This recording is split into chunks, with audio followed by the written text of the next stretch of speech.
وأصحابه أجمعين. أشهد أن لا إله إلا الله وحده لا شريك له وأشهد أن محمدا عبده ورسوله. أما بعد فأعوذ بالله من الشيطان اللعين الرجيم. بسم الله الرحمن الرحيم.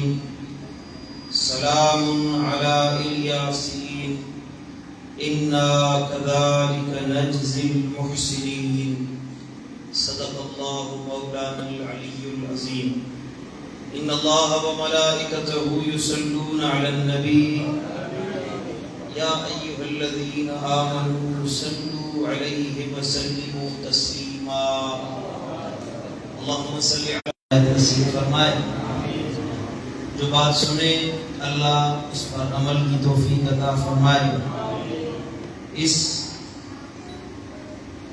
ذکر امام عالی مقام کی محفل کو اللہ اپنی بارگاہ اقدس میں شرف قبولیت عطا فرمائے اور بوسیلہ امام عالی مقام اللہ سے دعا ہے جو بھی دل میں تمنا اور ارادے لے کر اس محفل میں حاضر ہوئے ہیں، اللہ ہم سب کی التجا اور اطہار اور اہل بیت اطہار کا شان اور مرتبہ بیان فرمایا ہے. سبحان اللہ. بتائے گرمی لگ رہی ہے لیکن محبت والوں کو گرمی سردی اثر نہیں کرتی. آپ مل کر کہیے سبحان اللہ. رب کائنات نے فرمایا کہ سلام علی یاسین. اللہ فرماتے ہیں کہ سلام علی یاسین. قرآن مجید کے جو الفاظ ہیں کہ اللہ تعالیٰ نے آل یاسین پر سلام فرمایا ہے. قال نحن آل محمد، اس سے مراد ہم آل مصطفیٰ کریم. ابھی آپ نے کچھ کیا ہے، حرکت کی ہے تو پھر آواز تیز ہو گئی. اللہ تعالیٰ نے وہ مرتبہ عطا فرمایا ہے، وہ شان عطا فرمائی ہے میرے آقا کے آل کو، اولاد کو، میرے مصطفیٰ کریم کے اولاد اطہار کو کہ خود رب کائنات فرما رہا ہے اے مصطفیٰ کی آل، اے میرے حبیب کے اولاد، اے اہل بیت اطہار، تمہاری یہ شان ہے، تمہارا یہ مرتبہ. ہندوستان کو نہ کو چنے چبا دیے، ان کے رافیل گرا دیے، ان کو شکست فاش دے دی. اب ہم سلام پیش کرتے ہیں بھائی. ہمارے افواج کو سلام ہے، ان کے لیے عزت ہے. کوئی کارنامہ سر انجام دے، کوئی بچہ ہے وہ اپنے امتحانات میں نمبر زیادہ لے کر آتا ہے، ہم کہتے ہیں بھائی سلام ہے تجھے، تو نے بہت زیادہ محنت کی ہے. کوئی بندہ کسی کٹھے میرے نبی کی آل، اے میرے نبی کی اولاد، کیا شان ہے. اور تفسیر ابن کثیر والا فرماتا ہے کہ سلام علی الیاسین یعنی آل محمد صلی اللہ علیہ وسلم. سلام علی الیاسین سے مراد میرے آقا و مولا صلی اللہ علیہ وسلم کی آل. کہیے سبحان اللہ. اور علامہ ابن حجر مکی رحمۃ اللہ علیہ فرماتے ہیں قد نقل جماعت من المفسرین عن ابن عباس رضی اللہ تعالی عنہ.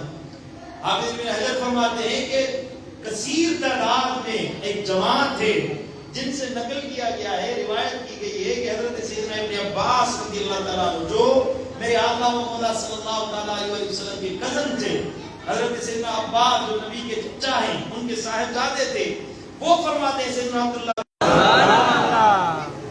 سبحان اللہ.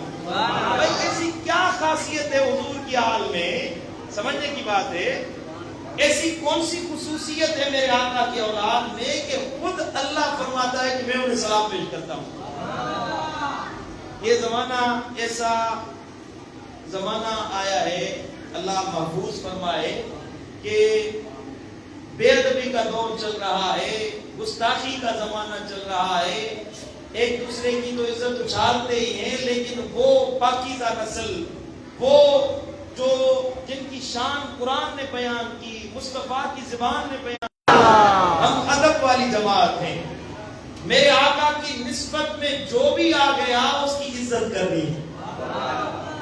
جس نے میرے آقا کی نسبت حاصل کی ہے، جسے میرے مصطفیٰ کی نسبت مل جائے، چہ جائے کہ صحابہ اور اہل بیت اطہار ہیں لیکن حضور کے قدموں سے جڑنے والی نالین پاک ہو، وہ بھی سنی کہتا ہے کہ میرے سر کی تار سبحان اللہ۔ نالین پاک تو میرے آقا کے قدموں سے جڑنے والی چیز ہے، لیکن نالین پاک سے جو خاک اٹھے، جو مٹی اٹھے، وہ بھی ہمارے لیے آنکھوں کا سرما ہے، ہمارے لیے آنکھوں کا نور ہے۔ میرے آقا اور مولا صلی اللہ علیہ وسلم کی نسبت سے جڑنے والی جو بھی چیز ہے، اللہ تعالیٰ نے اسے عزت والا بنا دیا ہے۔ حضور اکرم صلی اللہ علیہ وسلم، یہ غالباً مسند احمد بن حنبل کی حدیث ہے کہ صحابی ہیں، وہ فرماتے ہیں کہ قضائے حاجت کے لیے حضور اکرم صلی اللہ علیہ وسلم تشریف لے گئے، 3 پتھر استعمال فرمائے، 3 پتھر استعمال کیے، وہ آپ نے پھینک دیے۔ وہ صحابی کہتا ہے کہ جو آپ نے استعمال کیے تھے پتھر، میں نے وہ تینوں پتھر اٹھا لیے اور میں نے غور کیا کہ ان پتھروں سے اتنی خوشبو نکل رہی تھی، اتنی خوشبو نکل رہی تھی، کسی مشک میں، کسی عنبر میں اتنی خوشبو نہیں تھی جو ان پتھروں میں خوشبو تھی جو میرے آقا و مولا صلی اللہ علیہ وسلم نے استعمال فرمایا۔ سبحان اللہ۔ وہ صحابی کہتے ہیں جب تک میرے پاس وہ پتھر تھے، جب میں مسجد میں جاتا تھا تو وہ اپنے جیب میں رکھ لیتا تھا یا اپنے بغل میں دبا لیتا تھا، مسجد میں آتا کوئی مشک لگا کر آتا، کوئی عطر لگا کر آتا، کوئی خوشبو لگا کر آتا، کسی کے جسم سے اتنی خوشبو نہیں نکلتی تھی جتنی میرے جسم سے خوشبو آتی تھی، کیونکہ میرے ہاتھ میں میرے آقا کے استعمال شدہ پتھر اللہ تعالیٰ نے کہیے سبحان اللہ۔ اندازہ لگائیے میرے دوستو، میرے بھائیو، اگر میرے آقا ایک پتھر کو، پتھر تو مٹی کا ہوتا ہے، اس کی کیا حیثیت ہے، کیا اوقات ہے، اگر اس پر میرے نبی کا ہاتھ لگ جائے، اس پر میرے نبی شفقت فرما دے تو اسے خوشبودار بنا دے، اسے عزت والا بنا دے، اسے مرتبے والا بنا دے۔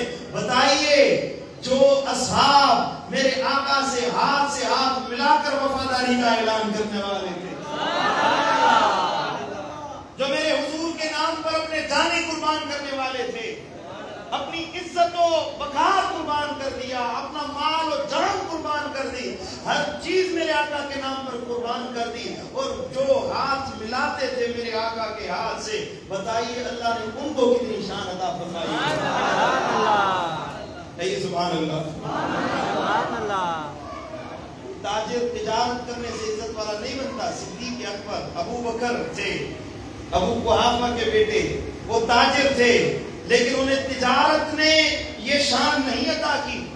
انہیں دنیا، مالدار تھے، پیسے والے تھے، لیکن انہیں یہ عزت جو ملی ہے مال و دولت کی وجہ سے نہیں ملی، یہ ان کو جو عزت ملی ہے، یہ وقار ملا ہے، یہ تجارت کرنے کی وجہ سے نہیں ملا، بزنس اور کاروبار کرنے کی وجہ سے نہیں ملا، میرے آقا زیادہ عزت عطا فرمائی۔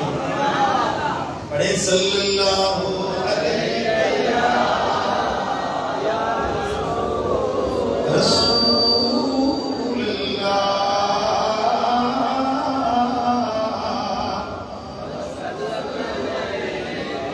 محبت سے پڑھے صلی اللہ علیہ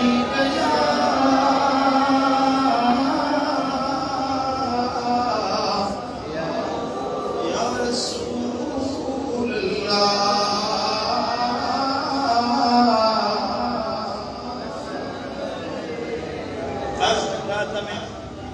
کہ جسے میرے آقا کی نسبت مل جائے، جسے میرے مصطفیٰ کی نسبت نصیب ہو جائے، میرے آقا کی نسبت کی وجہ سے اللہ اسے دنیا میں بھی عزت والا بنا دیتا ہے، تو قبر و حشر میں اس کی شان کو بڑھا دیتا ہے۔ معمولی ڈیلے رکھیں، میں سمجھاتا ہوں، معمولی ڈیلے رکھیں، معمولی کو رکھیں، آواز بڑھا دیں، پھر ایک جگہ رکھ کر چھوڑ دیں، اب آپ محنت نہ کریں، ٹھیک ہے؟ پڑھیں صلی اللہ علیہ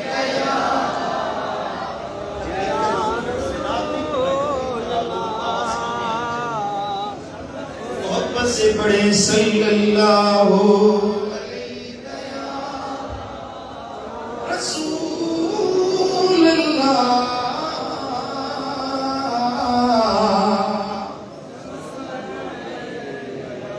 دیکھیں عرب کے وہ لوگ، وہ آباد جو اپنی بیٹیوں کو زندہ درگور کر دیا کرتے تھے. توجہ میری جانب ہے.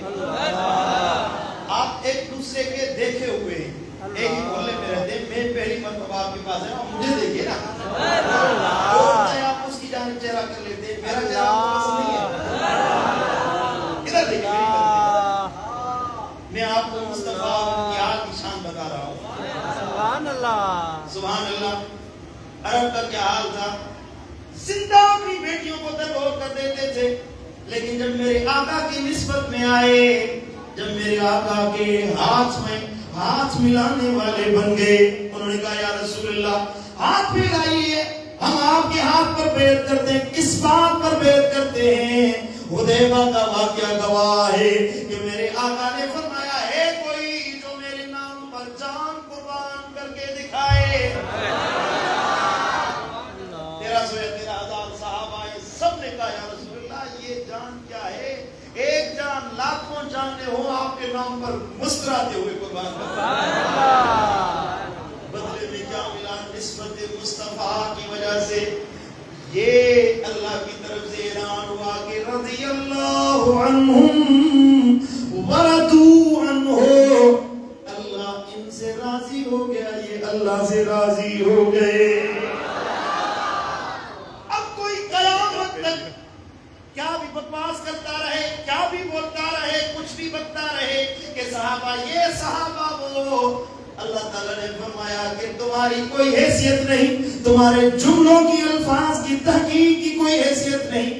یہ تحقیق جو ہے نا صحابہ کے خلاف کر رہے ہو، یہ دھو کر کاغذ پر لکھ کر پانی میں گھول کر اور پی لو، پیٹ کی صفائی سے فائدہ دے گی. میرے مصطفیٰ کے صحابہ کو گالیاں دیتے ہو، یہ تمہارے پیٹ کی طرف سے فائدہ دے گی. جائیں، میرے حضور کے ہر صحابی کی شان کو اللہ نے بڑھا دیا. قرآن فرماتا ہے وَكُلًّا وَعَدَ اللَّهُ الْحُسْنَى. اور سے کہیے سبحان اللہ. میرے آقا کے ساتھ جس نے بھی نبھایا، جو بھی میرے مصطفیٰ کا صحابی بنا، کُلًّا ہر صحابی وعد اللہ الحسنى، میں نے ہر ایک کے ساتھ جنت کا وعدہ کر دیا ہے. ہر ایک کے ساتھ. بھائی دیکھیں، اللہ نے تخصیص نہیں فرمائی، تخصیص نہیں فرمائی کہ ابو بکر پہلا مسلمان ہے تو اس کے ساتھ صرف جنت کا وعدہ ہے، علی پہلے مسلمان ہیں ان کے ساتھ جنت کا وعدہ ہے، اگر بلال مکہ میں مسلمان ہوئے ان کے ساتھ جنت کا وعدہ ہے. نہیں، یہ نہیں فرمایا کہ فتح مکہ کے پہلے مسلمان ہونے والے ہیں ان کے لیے جنت کا وعدہ ہے، یا فتح مکہ کے بعد ایمان لانے والے. یہ وعد اللہ الحسنى،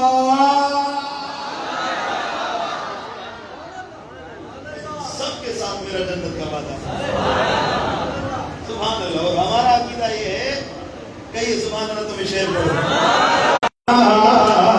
مدینے میں جس کو ٹھکانہ ملا ہے،